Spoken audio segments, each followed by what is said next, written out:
سلام خیلی خوش اومدید به یه ویدیو دیگه از کانال یوتیوب شاه کریپتو جیم 100 ایکس. اونم چه ویدیویی؟ توی این ویدیو اومدم یک دسته جدید از بیم کوین ها بهتون معرفی بکنم که قبل از اینکه ترند بشه دارم بهتون معرفی میکنم و پتانسیل های بالایی داره و پیرامون ترند شدن این میم کوین ها دو تا ارزم رشد میکنن، همونطور که میم کوین های روی شبکه سولانا یه مدتی ترند شد و سولانا و توکن رای که برای دکس رایدیوم بود خیلی تونست رشد کنه.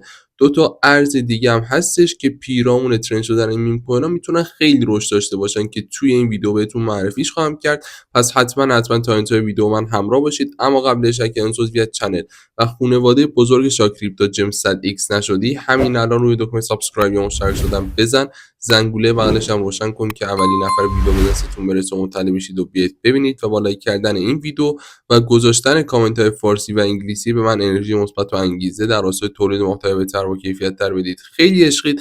بریم سراغ ادامه ویدیو و بررسیامون. خب من اومدم روی کوین مارکت کپ، بازاری که امروز مثبت. بیت کوین، آلت کوین ها همه تونستن شرط خوبی رو داشته باشن و رشد کنن. بیت کوینی که به بالای $100,000 برگشت و آلت کوین ها تونستن یک ریکاوری خیلی خوب داشته باشن و خیلی هاشون رشدهای خوبی رو تونستن تجربه بکنن. و جونم براتون بگم که اینم یک شماتیک کلی از شرایط مارکت امروز هستش.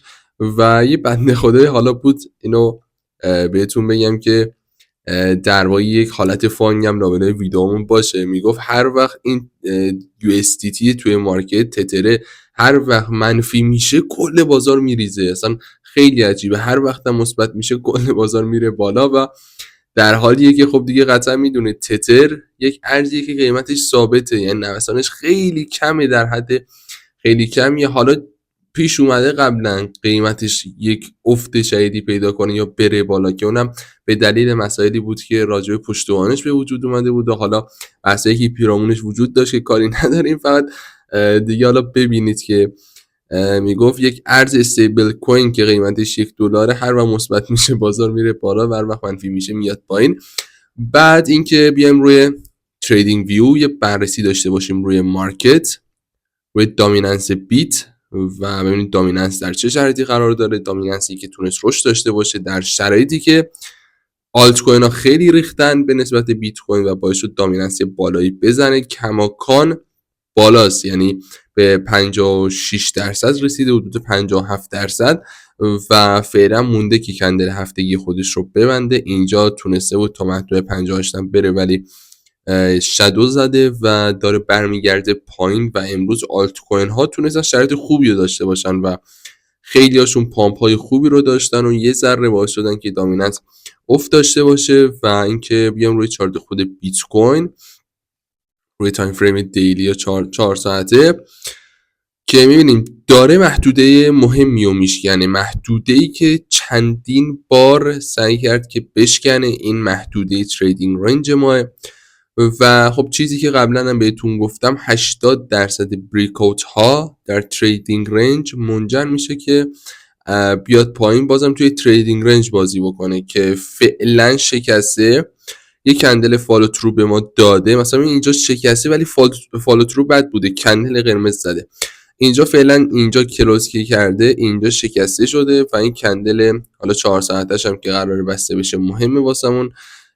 و اینکه ما باید مومنتوم رو در نظر بگیریم و یه ذره روندش انگار قوی تر شده، این بار شکسته شده و اصلا مومنتوم این که ببینید اکثر حالا این چند باره که یه بریک اوت فیک داشته مثلا دقت بکنیم، مثلا یک روندی از اینجا شروع شده شکسته برگشته بالا، مثلا این روندی که شروع شده به نسبت شرایط بهتری رو داشته و یه ذره انگار مومنتوم مثبت تره و احتمالاً بتونه در نهایت تریدینگ رنج ما رو بشکنه بره به سمت بالا و تارگت های بالاترش رو ببینه. قبلا راجع به تارگت اولش صحبت کردیم که محدوده $110,000 هستش اولین تارگت بیت کوین که میتونه بهش برسه، ولی خب چیزی که مشخصه فعلا میشه گفت در تریدینگ رنجی قرار داره و باید منتظر باشیم تا از این پروسه خارج بشه و در نهایت بتونیم قیمت‌های بالاتر رو ببینیم. این که ممکنه باز اصلاح داشته باشیم و حتی قیمت از این پایین‌تر بیاد خیلی احتمالش کمه، وجود داره، یعنی ولی خب خیلی کمه، یعنی شرایط طوریه که بیشتر وزن به سمت صعود مارکت و ریکاوری در بازار یه جورایی سنگینی میکنه. البته ریکاوری که میگم معنی رشده، یعنی ریکاوری میشه همون اصلاح توی روند صعودی، ولی خب منظورم از همون ریکاوری رشد توی این مثالی که دارم بهتون میگم، چون بعد از مدت‌ها دیگه از یک روند نزولی جوره خارج شدیم و آروم آروم داریم به روز خوب مارکت برمیگردیم. این سر زبون من مونده و خواستم این نکته رو بهتون بگم. حالا اینو بیت کوین و دامیننس رو گوشه ذهنتون بسپارید تا بیایم سراغ بررسیامون که اصلا کدوم ارزها قراره ترند بشن، این ترند میم کوین ها چیه و چه اتفاقی قراره بیفته. خب من برگردم روی کوین مارکت کپ و اینجا من ارز BNB رو بیارم تا بریم روی صفحه BNB یه سری توضیحات بهتون بدم که اصلا داستان ترند چیه و قراره چه اتفاقی بیفته. یکی از دلایلی که این چند وقت اخیر، همین از چند روز گذشته، ذره شرایط BNB و ارز دیجیتال کیک که بزرگترین صرافی غیر متمرکز روی شبکه بایننس اسمارت چین است، یه ذره بهتر شده به نسبت گذشته. یه خبر خوبیه که پیرامونش منتشر شده. این خبر خوب چیه؟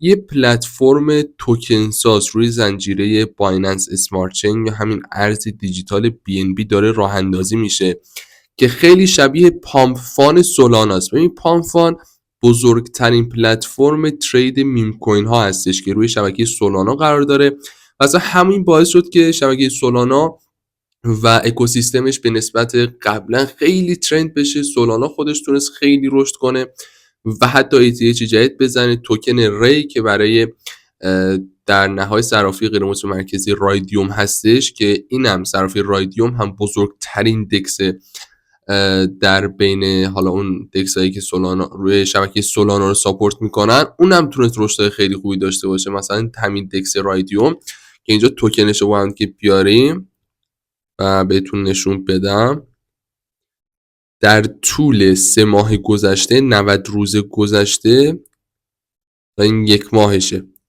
3 ماهش رو ظاهرا نداره اینجا، جالبه چون روی موبایل یه دور بررسیش کردن. در 3 ماه گذشته تونسته حدود 4-5 برابر بشه، یعنی قیمتش از دقیقا 3 ماه گذشته روی $1.5 بود، الان که $5.5 تونسته بود تا حدود 6.5 و 6.600 و 600 که میگم 6 دلار و 60 سنت این حدودام بره و 5-6 برابر بشه و اومده صدر دکس ها وایساده. یعنی توکن رایدی اومده صدر تمامی دکس ها وایساده. در حال حاضر مارکت کپش به 1 میلیارد و 580 میلیون دلار رسیده و اومده صدر دکس ها با اختلاف و حتی کماکان هم بیشترین حجم معاملات رو به خودش اختصاص میده و اصلا امروز هم با اختلاف آماری که منتشر شده بود به نسبت یونی سواب خیلی در نهایت حجم معاملات بهتری داشت و تونسته شرایط خیلی خوبی رو ثبت کنه. حالا پامفانی که دیدیم و اصلا باعث ترند این شبکه سولانا و میم کوین های روی این شبکه خود سولانا و دکس رایدیوم شد، مشابهش و حتی با عمل کردی میتونه بهتر روی شبکه BNB لانچ بشه و خبری که منتشر شده پیرامون یه همچین پلتفرم مشابه بوده روی BNB و صرافی پنکیک سواب، با این تفاوت که توی این شبکه هر پروژه میتونه لانچ بشه و لانچش هم هیچ هزینه‌ای نداره و اتفاقا تأمین نقدینگی توکن ها هم با توکن کیک و BNB، یعنی خودشون میان و تأمین نقدینگی رو انجام میدن و همین میتونه باعث بشه که تقاضا حسابی هم برای توکن کیک که بزرگترین توکن دکس بین تمامی دکس های شبکه بایننس اسمارت چین بشه و خود BNB که دیگه خودش یه جور اکوسیستم دستشه.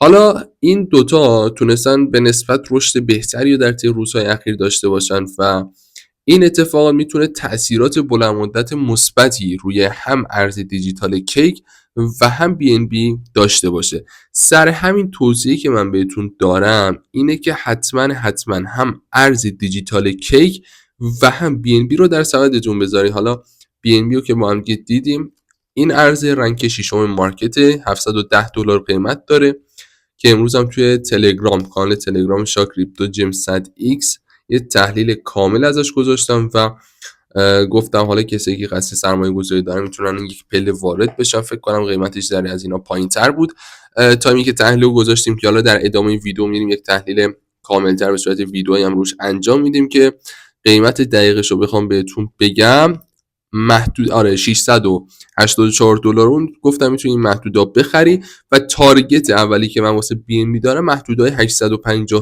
الی $900 که میتونه بهش برسه. حالا میریم جلوتر چارتش هم با هم که میبینیم. ارز دیجیتال کیک هم یه نگاه بندازیم که بهتون نشون بدم. صرافی پنکیک سواب ارز دیجیتال کیک در طی 24 ساعت گذشته 6% مثبت بوده، در طی یک هفته گذشته نزولی بوده، یک ماه گذشته حدود 70% رشد کرده، 3 ماهش هم دیدم 99% رشد کرده بود، یک سال گذشته 44% و در کلم یعنی از لحظه‌ای که وجود اومده 155% رشد کرده. رنک 113 کوین مارکت کپ $3.51 قیمت داره، مارکت کپش $1 میلیارد و خود صرافی رایدیوم تایمی که این ترند بزرگ اتفاق افتاد تونست با اختلاف بیاد و کیک رو هم رد بکنه و الان چیزی که داره اتفاق میفته میم کوین ها خیلی سر زبون افتاده و اتفاقا حالا این مثال بهترم واسهتون بزنم. خود میمپد بلوم، میمپد ایردراپ بلوم خیلی مشابه با پامفانه و اتفاقا همین که هیچی نشده نسخه بتاش چند وقتیه که لانچ شده همین میمپد بلوم به دومین پلتفرم بزرگ ترید میم کوین ها تبدیل شده و اومده پشت سر پامفان وایساده و با توجه به قدرتی که شبکه بایننس اسمارت چین، صرافی بایننس و این حجم پولی که در اختیار دارن و در نهایت اکوسیستم و شرایطی که دارن میتونن باعث این بشن که این دکسی که حالا دکس که نه منظورم اون پلتفرم مشابه پامفان که میخوان راه اندازی بکنن بتونه شرایط خوبی داشته باشه و توی این شرایط خوب قطعا تاثیر قیمتیش رو به صورت بلند مدت هم روی ارز دیجیتال کیک و هم خود بی ام بی میتونه داشته باشه. حالا بی ام بی حجم مارکتش خیلی بزرگه و شاید اون عمل کردی که برای یک ارز مثل بی ان بی با این حجم مارکت کپ که بخوای انتظارات فضایی از رشدهای خیلی عجیب غریب ازش داشته باشی اتفاق نیفته. هرچند که به نظرم بی ان بی با توجه به شرطی که پیش اومده میتونه گزینه مناسبی باشه برای یک هولد بلند مدت، ولی که به نظرم همین پنکیک سواب میتونه گزینه مناسبی باشه و خود من اینا رو توی واچ لیست میذارم. یعنی من منتظر میمونم این پلتفرم لانچ بشه، احتمالاً ترند میم کوین ها رو روی شبکه بایننس اسمارت چین در آینده نچندان دوری داشته باشیم. این پلتفرم باید لانچ بشه، عمل کردش رو زیر نظر بگیرید. منم خبراشو توی تلگرام واسهتون میذارم. خیلی مهمه که عمل کرد این پلتفرم رو در نظر بگیریم ببینیم چه جوریه و اینکه حالا شرایطی که توش اتفاق میفته و این فیچر هایی که گذاشتن که یک مزیت رقابتی ایجاد کنن با پامفان به چه شکلی انجام میشه. چون همونطور که بهتون گفتم هزینه لانچ توکن ها صفره، هر توکنی میتونه بالا بیاد و البته که حالا توکن های اسکم و کلاهبرداری خیلی زیاده، یعنی اصلا شکی نکنید. ولی خب حالا ما از دیدگاه سرمایه گذاری روی مثلا یک ارزی مثل کیک یا حتی میم کوین های پرپتانسیل بایننس اسمارت چین بهش نگاه میکنیم که به زودی لانچ خواهد شد و باید عملکردشون رو زیر نظر بگیریم و این خیلی مهمه و خیلی خیلی بهتون توصیه میکنم هم توکن کیک و هم ارز بی ام بی رو در واچ لیستتون بذارید. حالا بیایم روی تریدینگ ویو که تحلیل کامل از هر دو داشته باشیم، ببینیم در چه شرایطی قرار داره که اینجا بی ام بی رو بزنیم و من اولین ارز بررسیش کنیم.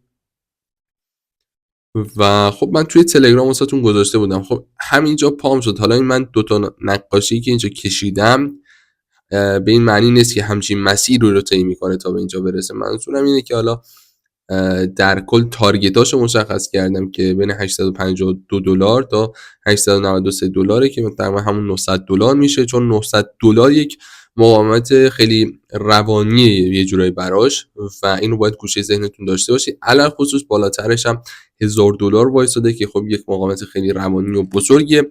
از اینجا روی حمایتی قرار داشت. هم این نقطه از نظر استاتیکی و هم از نظر داینامیکی هم این پایین‌ترش یک حمایتی داشت که تونسته بود برگرده بالا و یه جور واکنششون داده بود. سر همین گفتم میتونی پله اول رو ورود بزنی که $684 بود و اینکه در نهایت حمایت EMI 20 ماه هم داشت که از همینجا تونسته رشد داشته باشه. بعد اینکه همونطور که گفتم تارگت های 850 الی 900 واسش وجود داره و در صورت اینکه حتی بخواد برگرده تا این محدوده‌های کانال زرد رنگش نهایتا میتونه بیاد پایین به نظرم و از همونجا برگرده و تارگت های خودش رو بزنه که ذره بعیده. همونطور که گفتم وزنه به سمت صعود بیشتر سنگینی میکنه تا اینکه یک اصلاحی رو بخوایم داشته باشیم. حالا من باز نشانه های یک اصلاح بیشتر و عمیق‌تر رو توی مارکت دیدم، توی تلگرام اطلاع رسانی خواهم کرد. این از شرایط کلی BNB. یک بررسی تکنیکالی هم روی ارز دیجیتال کیک داشته باشیم، ببینیم کیکمون در چه شرایطی قرار داره و این ارز کیک بیایم روی تایم فریم هفتگی ذره با دیدگاه بزرگتری به چارتش نگاه کنیم. خب الان یک مقاومت داینامیکی داره که بهش هم واکنششون داده بود و یک افتی رو تجربه کرده بود و این در شرایطی که در یک تریدینگ رنج کاملا مشهودی اصلا توی تایم فریم هفتگی خودش توی این بازه مشخص قرار داشت که تونسته بالاخره اینو با یه فالو تروی خیلی خوب به سمت بالا بشکنه و لگ سعودی خوب رو به ما داده و الان دو تا مقاومت خیلی مهم سد راهشه. یکیش این مقاومت داینامیکشه که پتانسیل شکستنش رو داره و این مقاومت استاتیکش که حالا محدوده $5 و 200 تقریبا 246 که میگم $5 و تقریبا 25 سنت و از همینجا مثلا بخواد به مقاومت برسه چیزی حدود 50% باید رشد کنه. ارزیه که اینجا یک گپ صعودی منفی پرایس اکشنی هم توش ایجاد شده که توی تایم فریم دیلی خیلی مشهودتره. توی تایم فریم دیلی هم توی این قسمت این گپ منفی یه جورایی پر شده و سیگنالش رو به ما داده. توی تایم فریم هفتگی نه، چون کندلش بسته نشده و تقریبا 4 روز دیگه بسته میشه، ولی خب توی تایم فریم دیلی این محدوده اجرای گپ سعودی منفی پرایس اکشنی رو به ما داده و در کل در همچین شرایطی قرار داره. مقاومت‌های کلیدیش هم در صورت بریک این نقطه میتونه محدودهای $9 و تقریبا 58 سنت الی $10 و 90 سنت باشه. بعد از اونم تارگت بالاترش رو $22 و 74 سنت الی $26 و 66 سنت میتونیم ببینیم و در نهایت اگر باز بخواد بالاتر بره میتونه سقف تاریخی خودش که محدودهای تقریبا 42 $3 $4 هستش رو بیاد و تاچ بکنه و ببینه و این از تارگت های میشه گفت نسبتا میان مدت و یا بلند مدت ارز دیجیتال کیک که خیلی با نقطه سقف تاریخی خودش میبینیم که فاصله داره در حال حاضر و $3 و 50 سنت کجا، $43 کجا. این که حتما میتونه آیا سقف تاریخی خودش رو ببینه و بیشتر رشد داشته باشه اصلا 100% نیست. المان‌های خیلی زیادی باید بررسی بشه، باید خیلی عمق پروژه رو بررسی کرد و خب خود من توی دکس ها که به نظرم خب پرپتانسیله و بازار آروم آروم میاد سمت دکس ها، سوشی رو بهتون معرفی کرده بودم، ارز دیجیتال سوشی که خودش یک دکسه، اصلا سوشی سواب یک دکسیه که میتونی بری ازش استفاده بکنی برای خرید و فروش و الان هم توکن کیک با توجه به این پلتفرمی که داره راه اندازی میشه به نظر میتونه پتانسیل های خوبی توش ایجاد بشه و بد نیست که توی واچ لیستت بذاری که حالا در آینده به موقعیت داد میتونیم وارد بشیم بخریم و این پروسه رو انجام بدیم و یا حتی میم کوین پرپتانسیل رو شبکه بایننس اسمارت چین هم در آینده شناسایی بکنیم و روشون سرمایه گذاری بکنیم به امید سودهای خوبی که ازشون بگیریم و چند تا از اون توکن های و میم کوین های خوبی که روی سولانا لانچ شد و توی BNB و شبکه بایننس اسمارت چین بزنیم و سودش رو بگیریم و در نهایت اینم بود از این ویدیو. امیدوارم که از این نکاتی که گفتم بتونی استفاده بکنیم. سعی کردم یک دیدگاه خیلی وسیع تر از مارکت بدم، از شرایطی قراره بیفته از همین الان با خبرت کردم و ازت میخوام که اینا رو توی واچ لیست بذاری، بررسیشون کنی و قشنگ پلتفرم و شرایطی که در پی خواهد گرفت رو زیر نظر بگیری و این نقطه مناسب رسید شکارشون کنی. خیلی خیلی مخلصیم، موفق و پرسود باشید.